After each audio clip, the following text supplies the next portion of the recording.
We are happy to be here with Divine Campbell, aka BKA Sophia's daughter.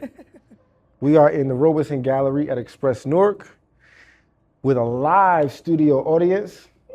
I feel like I Love Lucy.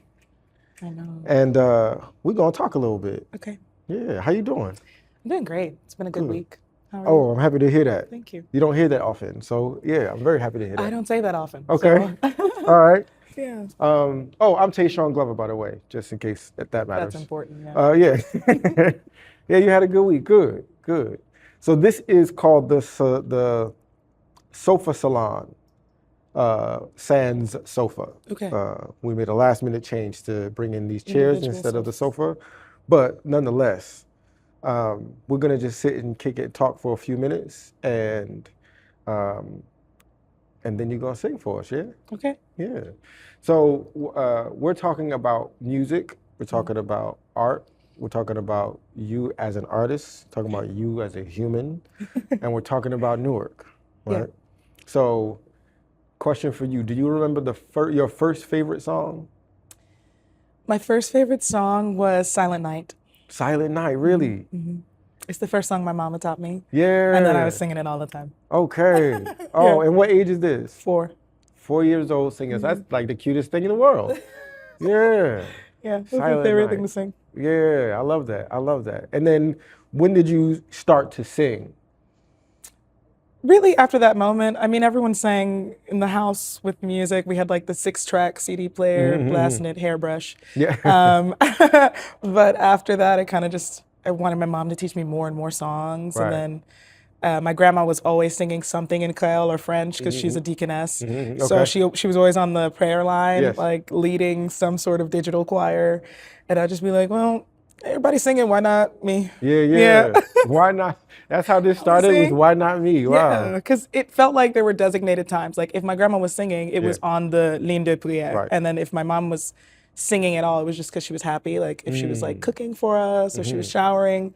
Yeah, and then I'd be like, well, I love to sing too. Can I just sing whenever? I always needed permission for something. I felt like, Wow. no one told me that, but Right. I felt like I needed permission to do Yeah, I that. dig it. I dig it. That's fantastic. So, do you remember like back then, like your after Silent Night, what were the songs and the singers that most resonated with you or that you liked the most? I grew up in a Christian household, Yeah. so Christian and liberal. So Yolanda Adams and Mary Mary. They have this song that's like, he's so close, he can hear you breathing. Mend your tears, he can wipe your fears. And it was that song I would sing all the time. Yeah. And I listened to a lot of Baby Beyonce at that time, Baby Beyonce, because her voice was very different then, and Tiffany Evans. Right. And I was just so shocked that like someone my body size, especially with Tiffany Evans, had such a big voice when Promise Wow. Ring came Yeah, out. yeah. So Promise Ring was like my everything. Yeah. I would practice just belting that out, and it was like, once I can nail this, I could sing. Yeah. Yeah. Dope. Very dope. Man. And then when did you decide to start singing outside the house? As soon as they gave me permission. Yeah. I'm not gonna lie, yeah. As soon as like if youth fellowship offered something and I was within the age range or at school, I'd be like, Mommy, there's auditions. Can I go? Or how do I audition? Yeah. What am I supposed to do? And she would help me prepare at home. If Yeah. it was the spelling bee or if it was, I will say the spelling bee kind of started my stage work. So I won my 4th grade spelling bee, shout out Colbert Elementary. And after that, I was like, I kind of like this nervousness. Yeah. I'm nervous as hell, but I would like to keep being on stage and like showing what I can do because I was like really good at spelling. I was like, I want to show people I can fucking spell. And then, I was like, but I sing a lot too, and I kind of want to share singing, but I don't know how people will receive it. So I want to say after 4th grade, for real. Yeah. And then, so as far as like in the Newark art community, like what was your introduction to fellow singers, artists, music? I got here in 2017 officially. I used to vacation here because my family lives in Elizabeth. And when I moved here full time, I was right across this. I was living at 999 Broad with my cousin, and I would go across the street to La Rouge. Yeah. And it took like over a year for me to find out that it was also Haitian owned, but Oh, wow. we would just be there for all of the live open mics, Yeah. and they had a hip hop show like Vibes in the City. Yeah. So I went to that a lot, and anything I could get my hands on, really, I would Google, you know, local open mics, this, and that, and then I found Cry Out Cave, and that time at Battle and everyone there. Yeah, and then I stumbled somehow into a man named Moise, and he started LMNOP, which was Legendary Musicians Networking One Purpose, and he asked me to join, and I kind of just went wherever they went for a while. Yeah, wow.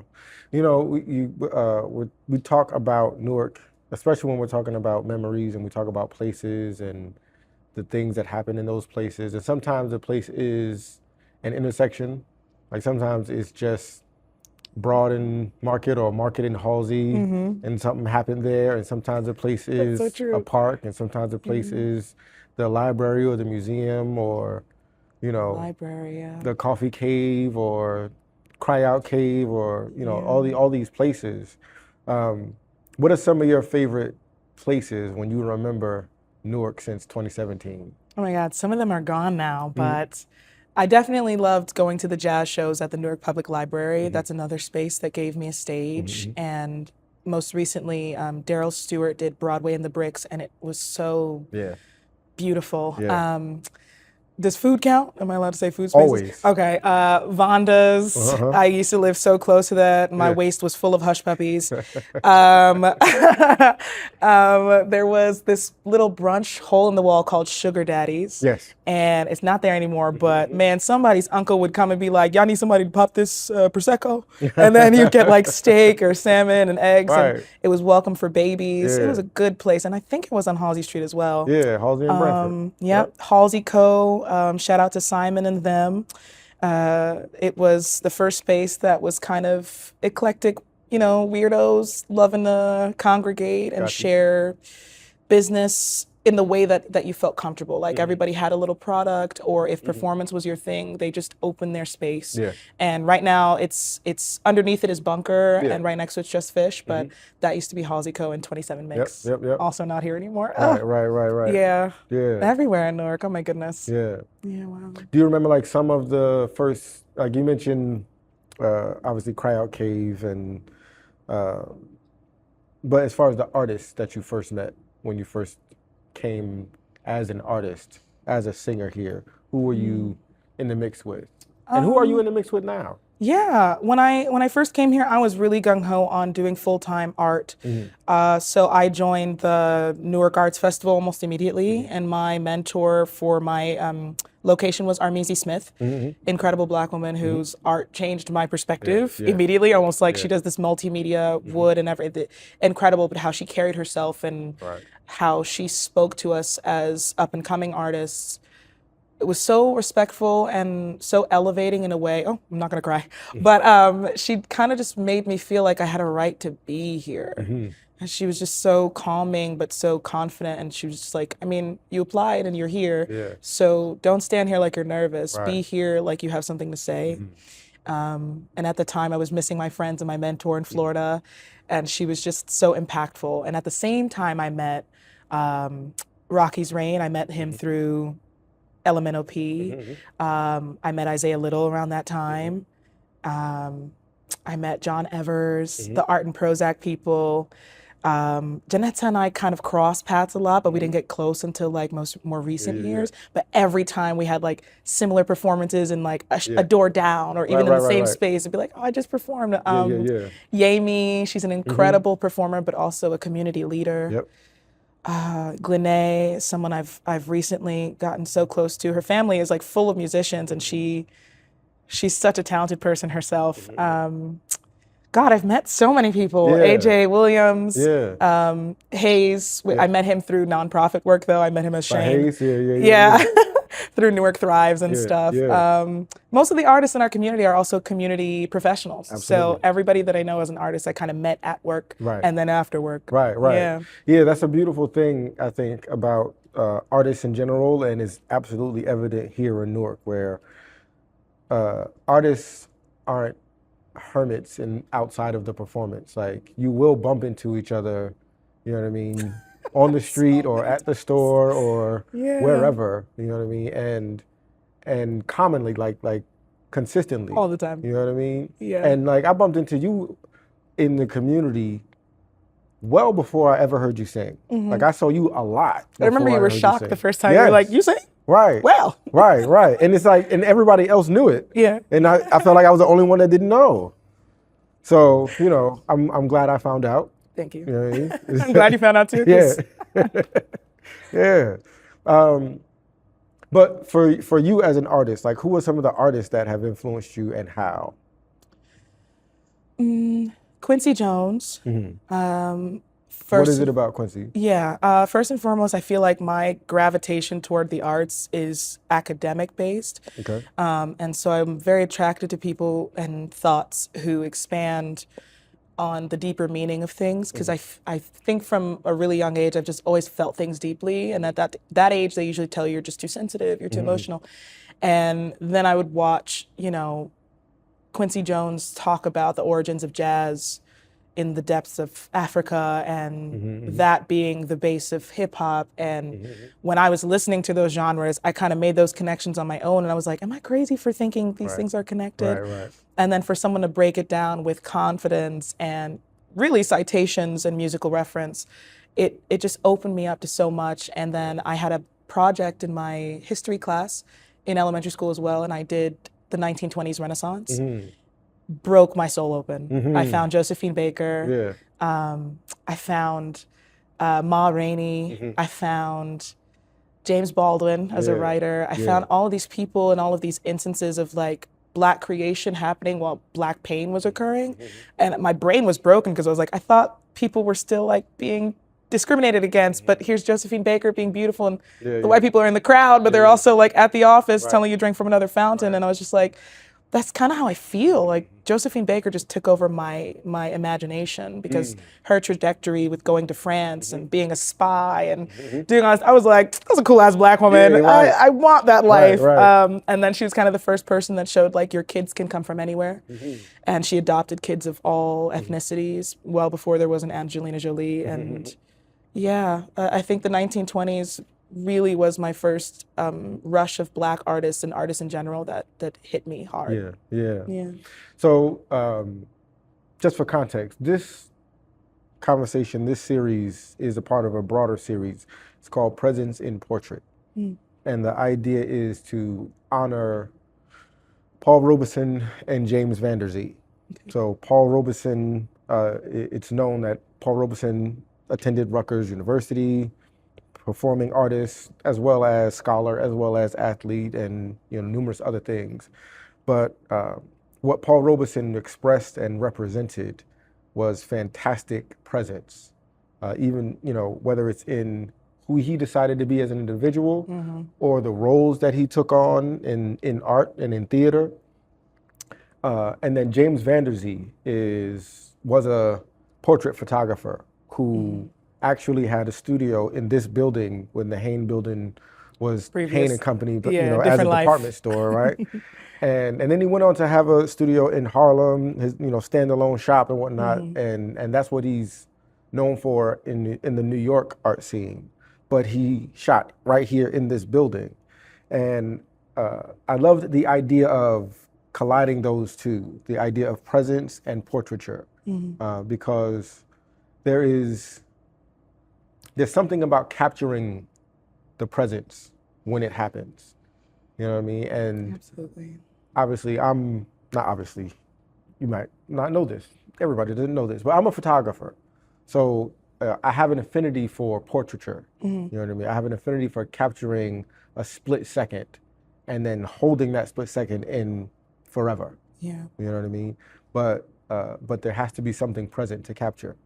And so I had the idea to put this together and have these type of conversations where we can kind of unpack not only who you are, but what your influences are as an artist, as a human, and then being located here in the city, here in Newark, where there is so much art and historically has been so much art, always been so much art of various disciplines and in various like scales. Like there have been, the coffee shop art, and there has been you know, the Symphony Hall and the NJ Pack and the Prudential Center, like Comedy as well. world stages. You know what I mean? Shout out to Newark Culture Club, the Facts, newest yes. stage in Newark, right? And all the artists that are going to come through there. But you know, this is, for the context for everybody in the room, that's the reason why this is happening this way. So I think now is a fantastic opportunity to transition into the presence part, where we get to listen to you sing for us. Okay. If you would be so kind. I'd love to. Yeah. It's been a good week for multiple reasons, so my voice is a bit extended. Love it. But I will sing an original. Please. Okay. So before you sing it, please tell us what the name of the song is. Sure, it's called Ambition. Okay. This song, like many of my songs, are birthed as some form of, I don't know, therapy or recovery, or maybe like saving, you know? So I went through something that was devastating for me, and I could not, oh God, I couldn't get off the floor. Got you. And my body was writing this song, but I didn't want to move. And so I was just like, just do what it's asking, because what else? You don't want to leave the house. The lights weren't on. Right. And by the end of writing these words, I literally felt weight, like a poison coming out of my skin. So this is Ambition. Beautiful. I'm gonna give you the stage. Okay. I'm gonna step off and let you have it. Okay. And then I'll come back when I finish crying. Thank you.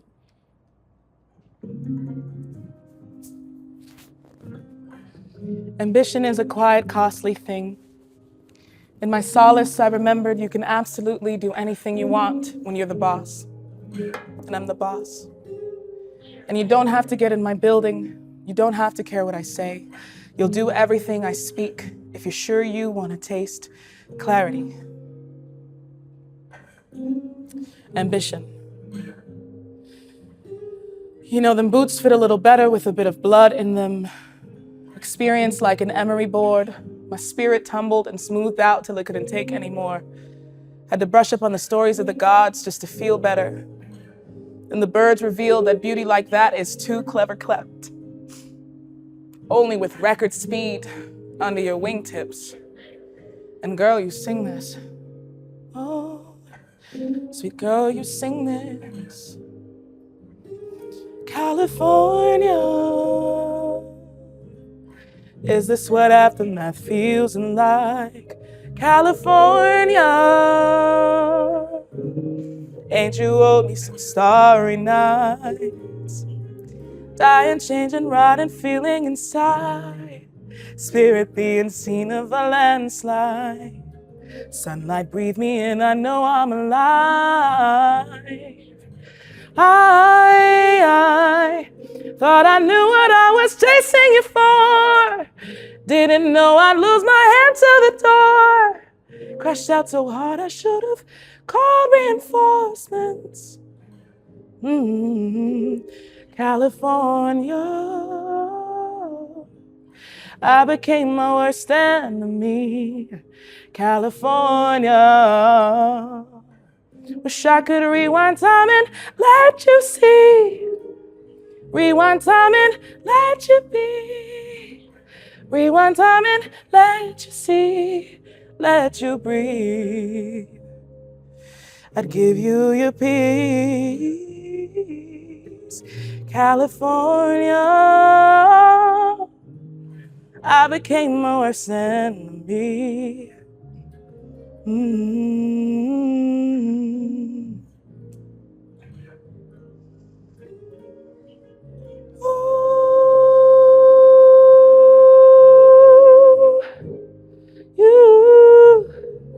Where is my Hollywood sign? My white armored knight, LA, the Bay. You made your bed, why won't you lay in it? Amazed, he stayed. My world shattered, think I'ma stick with it. LA, the Bay. You made your bed, why won't you lay in it? Amazed, he stayed. My world shattered, think I'ma stay with it.